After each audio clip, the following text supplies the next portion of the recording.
வணக்கம் ஃப்ரெண்ட்ஸ். எல்லாரும் நல்லா இருக்கிறீங்களா? நானும் நல்லா இருக்கிறேன். இன்றைக்கு நான் ஒரு ஹெல்த்தியான பிரேக்ஃபாஸ்ட் ரெசிபியோடு தான் வந்திருக்கிறேன். என்னென்னு சொன்னால் பாசி பயறு சுண்டல். இது எங்களில் பலருக்கு தெரிந்த ஒரு உணவு முறை. ஆனால் நாங்கள் சில சமயங்களில் இதை செய்கிறதுக்கு மறந்து விடுவோம். இப்படியான ஒரு ஹெல்த்தியான ஒரு உணவை அதைத்தான் நான் உங்களுக்கு இன்றைக்கு ஒருக்கா ஞாபகப்படுத்துவோம் என்றதுக்காக இந்த பதிவை நான் போடுறேன்.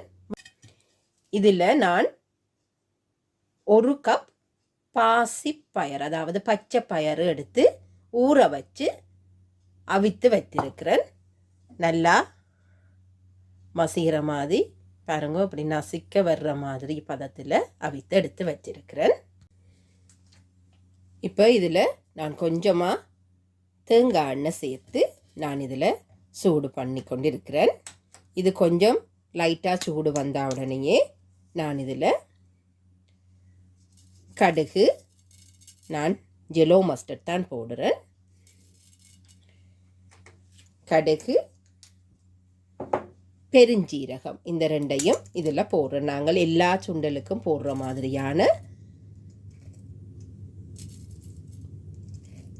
கடுகு பெருஞ்சீரகம் எல்லாம் போட்டு தாளிப்பதற்குரிய மாதிரி தான் நான் இதை போடுறேன். கொஞ்சம் வாசனை வார அளவுக்கு கொஞ்சம் பெருஞ்சீரகம் கொஞ்சம் தூக்கலாகவே போட்டுக்கொள்கிறேன். பாருங்கோ, இதில் போட்ட கடுகும் பெருஞ்சீரகமும் கொஞ்சம் நிறம் மாறி வருது. இந்த நேரம் நான் இதோட சின்னதாக அரிந்த வெங்காயம், உண்மையாகவே நான் நிறையவே போடுறேன். அதோட காய்ந்த மிளகாய்,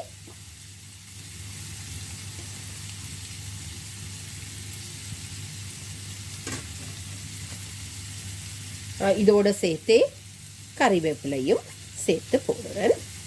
இப்போ இதை கொஞ்சம் வதக்குவோம்.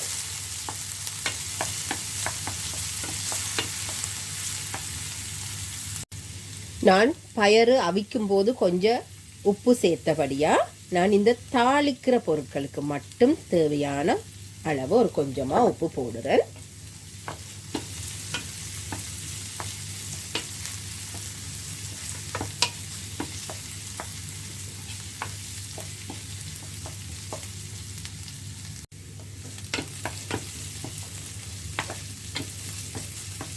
இந்த காலை நேர உணவு நீங்கள் செய்கிறதுக்கு எடுக்கிற நேரம் அவிய வைக்கிறது தான் நேரம் எடுக்க வேண்டிய விஷயமே தவிர இதில் இப்படி தாளித்து எடுக்கிறது உங்களுக்கு பெரிய நேரம் எடுக்காது. ஒரு 5-10 நிமிடங்களுக்குள்ளேயே எல்லாத்தையும் நீங்கள் செய்து முடித்து விடலாம்.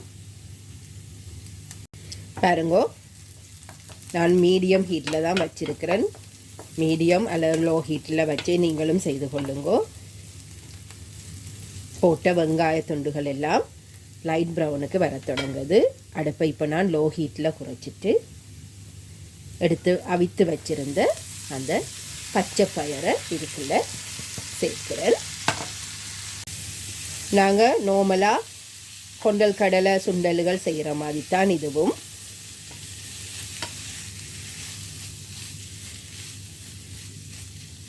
ஒருக்கா உப்பு சுவையை பார்த்து கொள்ளுங்கோ.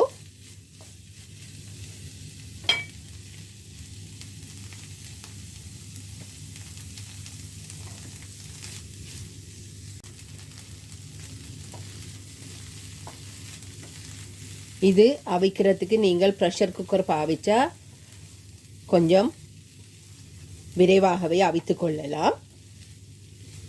அப்படி இல்லைன்னு சொன்னால் அதுக்கும் உங்களுக்கு டைம் காணாமல் இருக்குமென்னு சொன்னால் முதல் நாள் உங்களால் முடிந்தால் முதல் நாள் இரவே அவித்து இதை ஃப்ரிட்ஜில் வச்சு போட்டுண்டாலும் அடுத்த நாள் காலமாக நீங்கள் இதை தாளித்து எடுத்து கொடுக்கலாம். இதில் நாங்கள் இப்போ தாளித்த பொருட்களுடைய அந்த வாசனை சுவை எல்லாம் இந்த பயரோட சேரும் வரையும் கிளறி கொள்ளுங்கோ.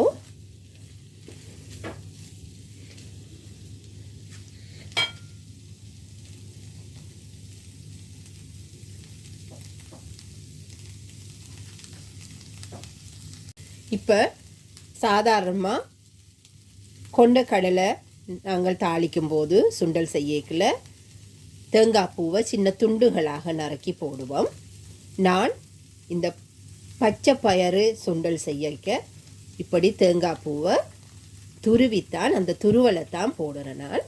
ஏனென்று சொன்னால் இந்த தேங்காய் பூ தேங்காய் பால்ன்றது வளர்கிற குழந்தைகளுக்கு மிகவும் முக்கியமான சத்தை கொடுக்கக்கூடியது.